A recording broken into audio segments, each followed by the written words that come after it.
Nu ką, sveiki visi, sugrįžta pratęsimo podcastas. Mes šiandien su Eriku aptarsime aktualijas visas, KMT nu, ir paprognozuosim europinės varžybas. Tai kaip laikais tu, Erikai?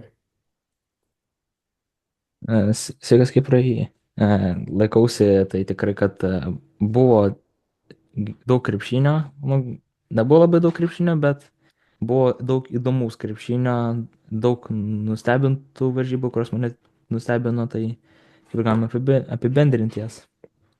Na ką, tai manau pradėkime nuo KMT aktualijų. Tai manau pradėkime nuo ryto prieš Neptūną varžybų. Na, man kaip pripažinsiu, kad esu ryto fanas.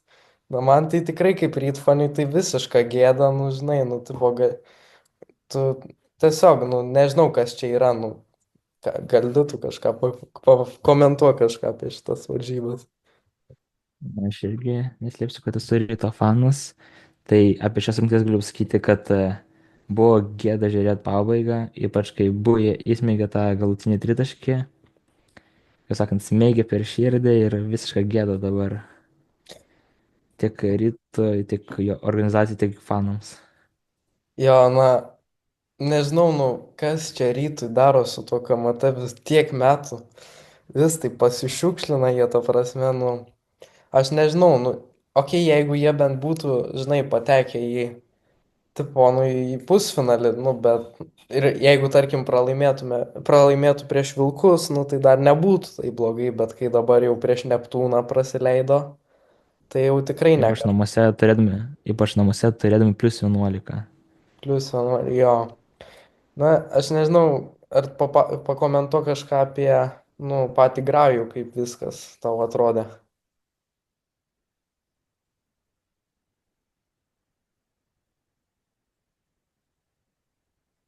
Nu, galėčiau paminėti tikrai, kad prastą ryto pataikymą. 4 iš 27 tritaškiai. Kai Netūnas įmetė BC 15, jeigu aš gerai prisimenu.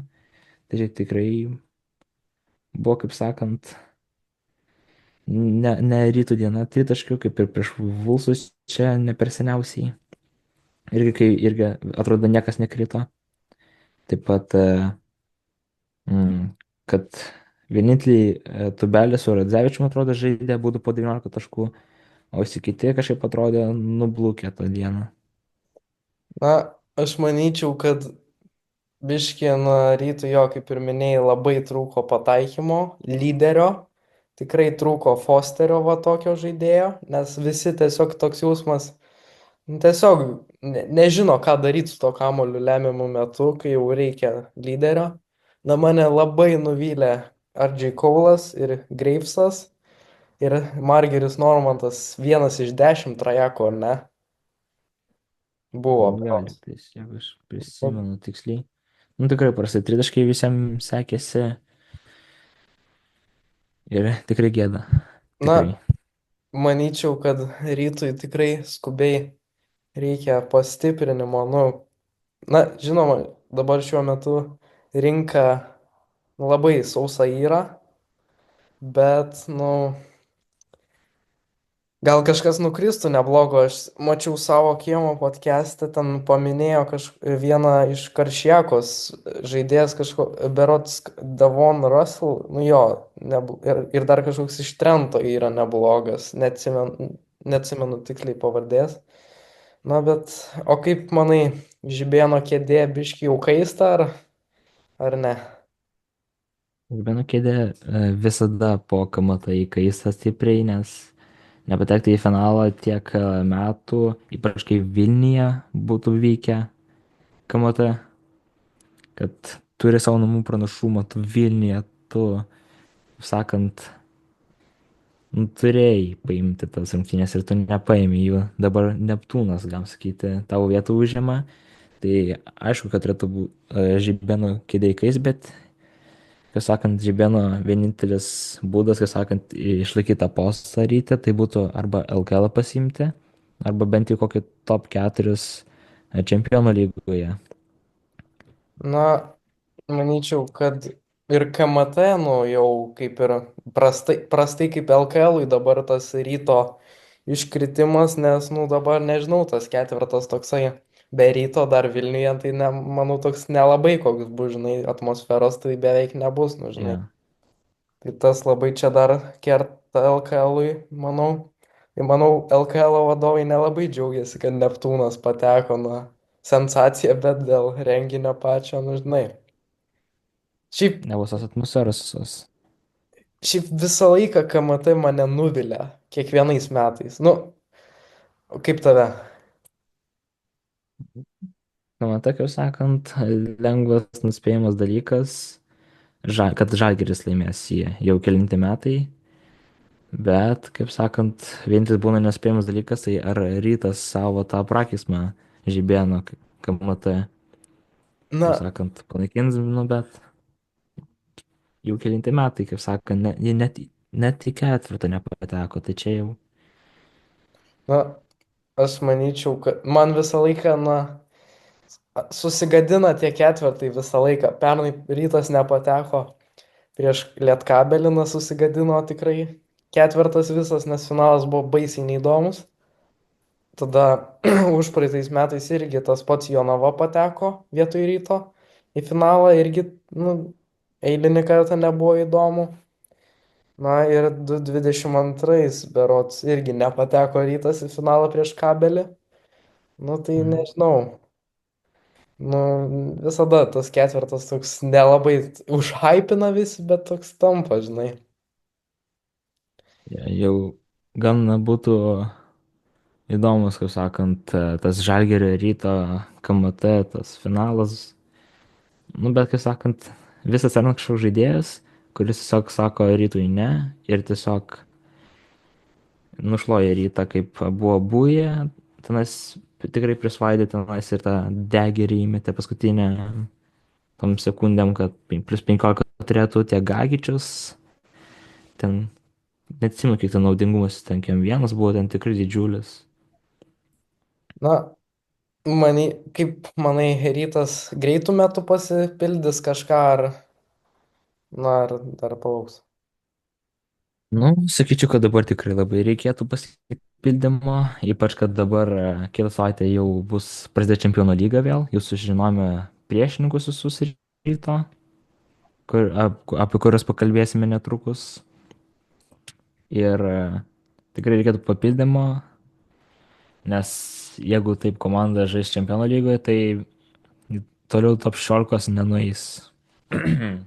Na, dar norėčiau pasakyti, kad manau, rytas ne tą Liudvigsburgo žaidėją pasiemė biški, nes tikrai būja daug geriau atrodo už Greivsą, na, meta bent jau trajekus, nu, nežinau, prasiveržia, turi tą tokį prasiveržimo, o Greivsas, nežinau, nu kažkaip pradingęs toks biški.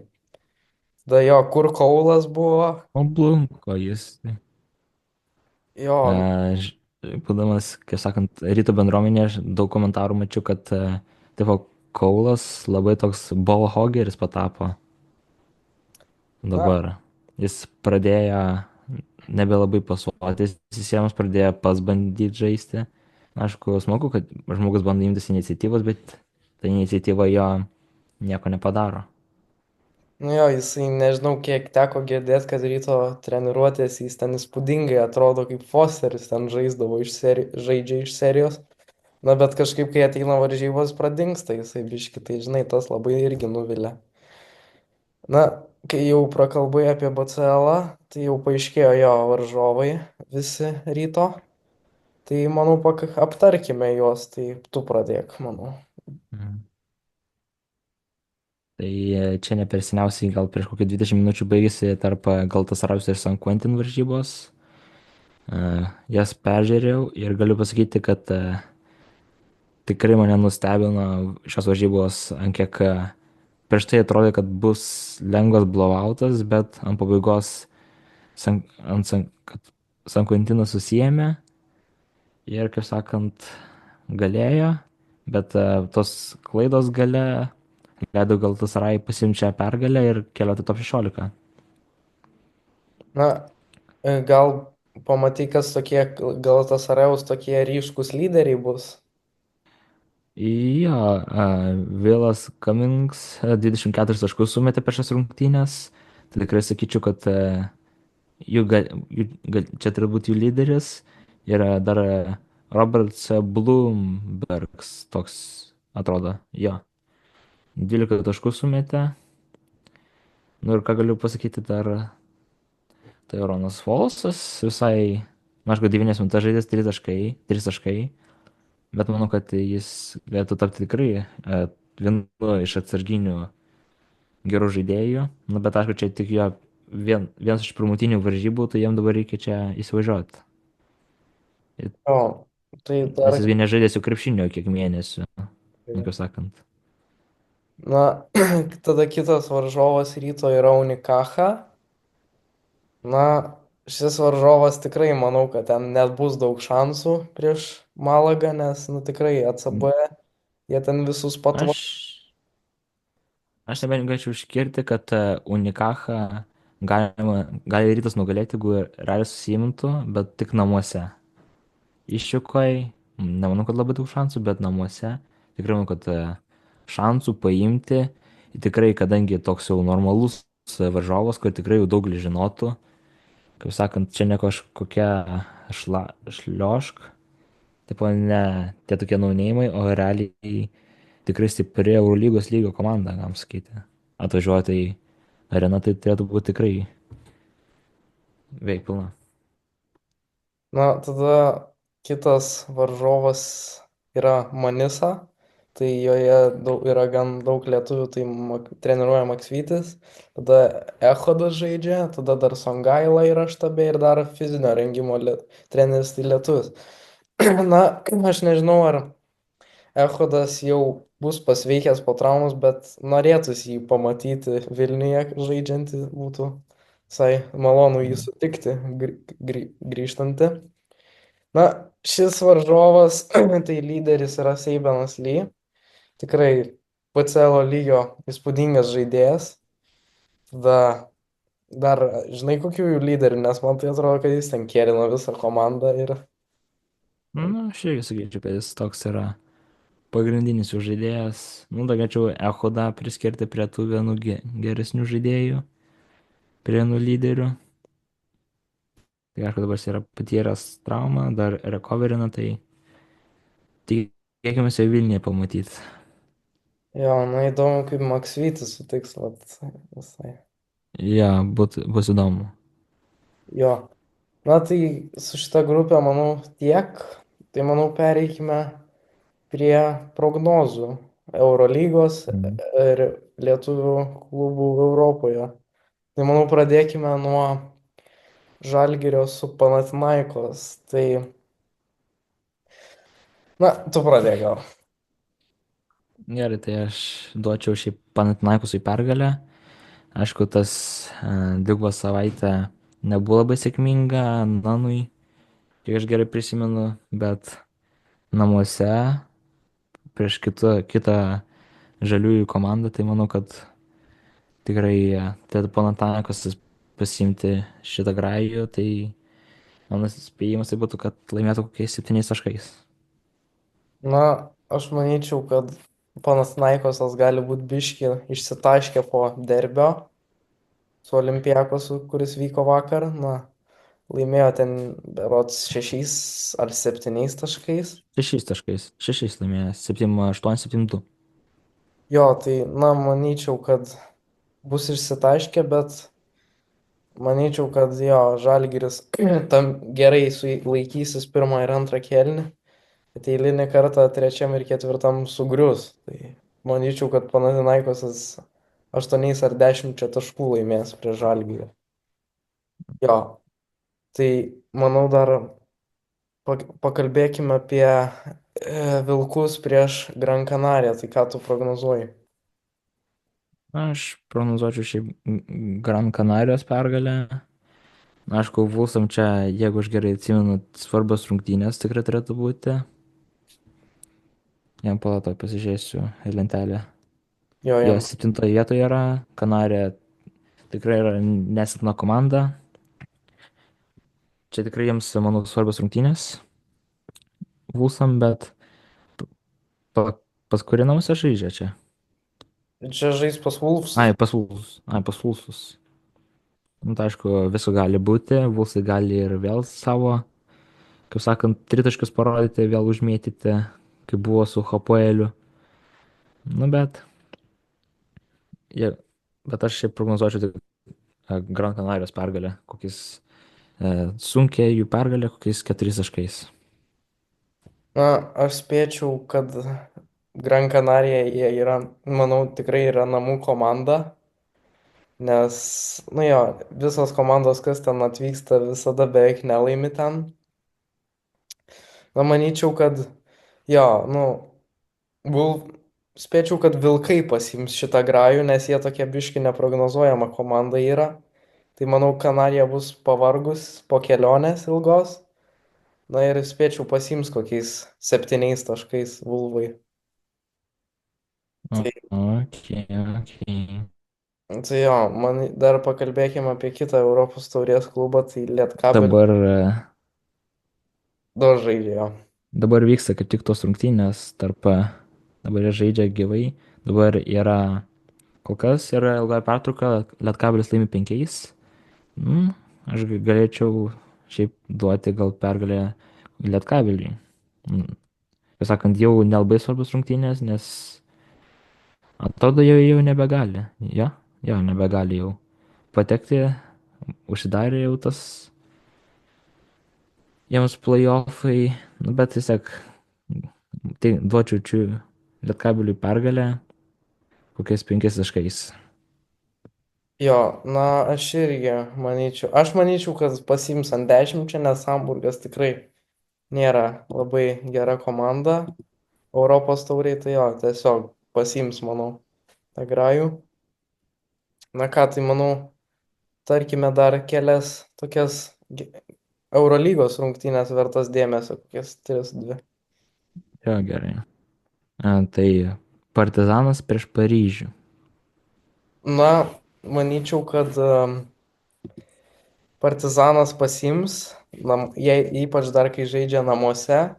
Paryžius dabar jau baigėsi jų ta tokia pergalių didžiulė serija. Na jo, manyčiau, tiesiog su savo fanų energija jie nu, laimės ant 15 taškų prieš Paris. Ant 15. Ne? Okay. Aš irgi duočiau pergalę Partizanui, ypač kai ga- spėju, kad Žeko tikrai, kaip sakant, pasistengs per šitas varžybas, tikrai, kad turėtų būti įdomus grajus ir nieko daugiau negaliu net ir ką pasakyti. Bus tikrai gera atmosfera rungtynėse. Na, o dar yra koksai toks mačas vertas, ar jau beveik tokie. Yra, yra tikrai įdomus tarp Olimpiakos ir Fenerbahčės.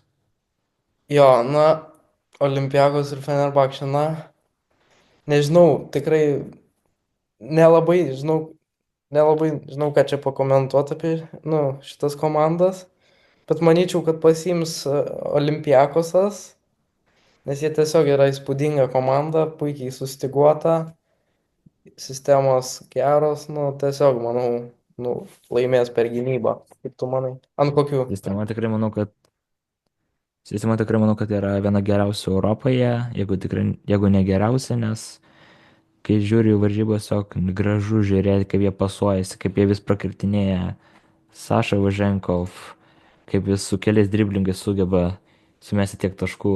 Tai duočiau Olimpiakus pergalę kokiais 7 taškais.